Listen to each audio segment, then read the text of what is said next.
And we're back once again. You're listening to the Entrepreneurial Web. Want to give a shout out to my boy Ish Lamin. Boha, what's up? So, what were we talking about? Oh yeah, pole dancing. We were talking about the last segment is always the dirtiest, just so you know. Thank you. Yeah, how I fell sort of backwards into doing what I'm doing. Yeah. You know, it was the the happy accidents of life. Yeah, no, it was the case for me, pretty much on everything, and that's another thing I've kind of started to make a skill out of is like monetizing my hobbies and just falling backwards into things. Mainly because like the things that I really pursued hard, you know, when I got there, you know, they weren't what I had hoped for. I was just kind of like interesting. Yeah, I was like, fuck, man, this is like I had, and it was my own preset vision of what it was, you know, when I was young and more stubborn than I am now. Right.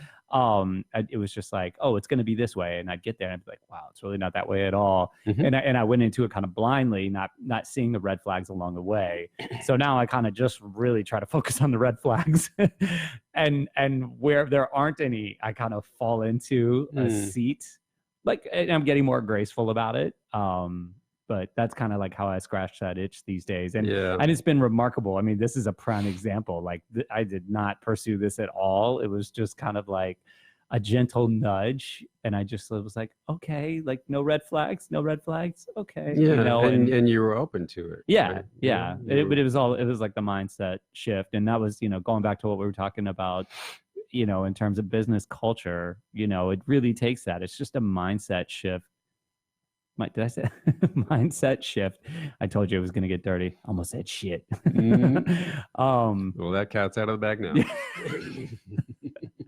Again, I just go with it, man. I just like fall bass backwards into these things. I see that. But people either laugh with me or laugh at me. But either way, I don't care as long as you smile. I'm absolutely with you, Jeremiah. So yeah. So again, we were listening to more from that track your daughter did, and just really remarkable. It's amazing what people can get done under certain circumstances and culture, you know, backing them up and just offering them that, you know, that kind of removal of the red flags to, well, you know, they seized the moment. And you know, one thing I really love about, you know, raising a Brooklyn kid and just meeting all of her friends and just obviously the kids at GMC, I think they have a large capacity for doing that, for seizing the moment, whether it's getting on stage. No, I wouldn't have raised kids anywhere else. My wife was like when we were in Buffalo, she was like, let's have babies. And I was like, I'm not getting fucking stuck here. Like, this is terrible. No. And here it's just like, it's amazing. It really is. And I learned so much from the kids that,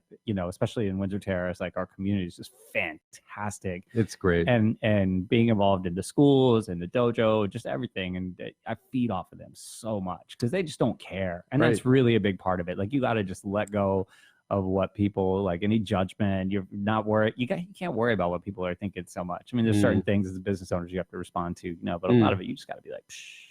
Right. Whatever, man. Right. And like I had said earlier about our mindset when we first were turned on to music, kids are super clear about like where they're at, and their emotions are, you know, I don't want to say pure because that sounds, you know, too whatever hokey, but, you know, just, you know, they're just like, they give you so much power, like back, and they're like, it's so affirming. Very raw. Yeah, it's raw and affirming. Yeah. And that was like the main catalyst for me was like just pure raw emotion. You know, it was wild, but but I always try not to put too much of a cup on it, you know, and just like always something I read a long time ago. It was like a psychological study, and they were like, it was talking about like the deep recesses of your mind being like alligators, and it was like, you have to feed the alligators sometimes, because if not, they will come to eat you. So just always kind of feeding those alligators.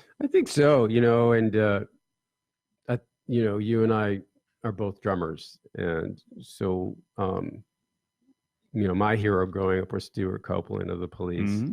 And I was watching a little video of him this morning, and they were playing live, and I was looking at him, and I just had this thought that dude is an athlete, you know? Well, especially him. I mean, he plays so big. He is like a really big, strong dude. Yeah. And like drums, as you know, can just be such a wonderful channel for all of the emotion that you're talking about, to let it out in a positive way and to express oneself. And I don't know, it's interesting. I had a long conversation last night with some people about how your mind works, and just as a drummer, like what's going on with the synapses, right? When you're using all when you're four. playing, it's right? It's euphoric. It really is. Like when you hit that wavelength, it's like it's better than sex. You walk away and you're just like, oh my God. At one time I was just in my studio practicing, and it was just like, it was there, and it just lasted for so long. And like my wife called me to interrupt, and I just was like, sorry, I got to tell you this, but that was better than sex. And she was like, what the fuck? I was like, it was so good though. But there's a lot that really happened. I had a guest just before the holidays, Alessandra Bologna. She's like frame drum virtuoso from Rome. Love frame drum. Man, this lady. So she did an artist in residence at Buffalo when I was there, and I was like her tech and chauffeur and everything. We got along great. We had a little connection. And I didn't talk to her for 15 years, and somehow she just like landed in the seat. And literally, we hadn't seen each other in 15 years until she walked in the door and sat down. And it was really great. But she talked a lot about even just like the vibrations, because she's a healer as well. She's written books and does these getaways, and she's really amazing. But just the vibrations from playing, like how healing they are, especially drums. I mean, you get it from other. I've had no instruction on, but I love to just pick up like my buddy's saxophone and just blow. It's terrible. Like I cannot play a note, but it just sounds, like who am I thinking of? Not even like beyond Ornette Coleman, like honky Eric Dolphy, just like John, what's his name? That avant-garde jazz saxophone player. Yeah. Just like really funky stuff, but it just feels so great to involve the breath that way. Oh, and it's phenomenal. Yeah. So we just got a couple minutes left. I wanted you to talk about briefly, you mentioned it earlier, like kind of talent agency thing. But what's the future for GMC, and where can people find out more information about it? Should they have a child or be a child? Well, thank you. This is my little plug. And, let's hear it. www.gowanusmusicclub.com is the best source of information about our programs. We have our 12-week jam coming up starting in about a week and a half.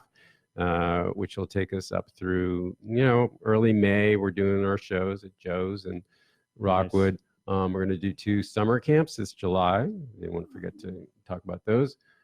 They're 5-day rock camps, essentially. And we'll do shows at Rockwood Music Hall and do some recording at our studio. Dope.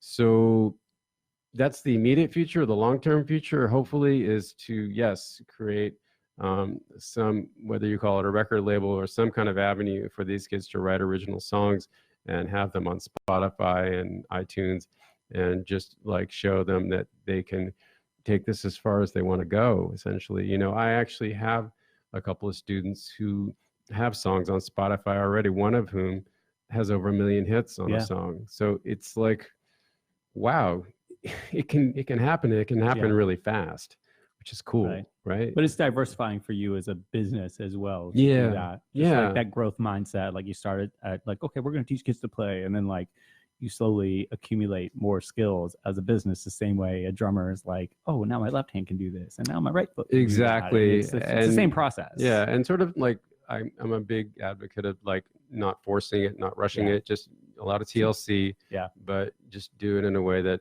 maintains the integrity of the business, that takes care of the kids, that protects them, because Lord knows there's like people out there, freaks. So we just want to be really careful about it and do it in a supportive, loving, communicative way with the parents, so that we're like, this is your choice, you can do it.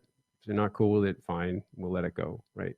Well, just stop bringing up pole dancing and everybody. Yeah, I know, right? So, man. Okay, we're going to end on that. Yeah. Coming in hot, going out hot.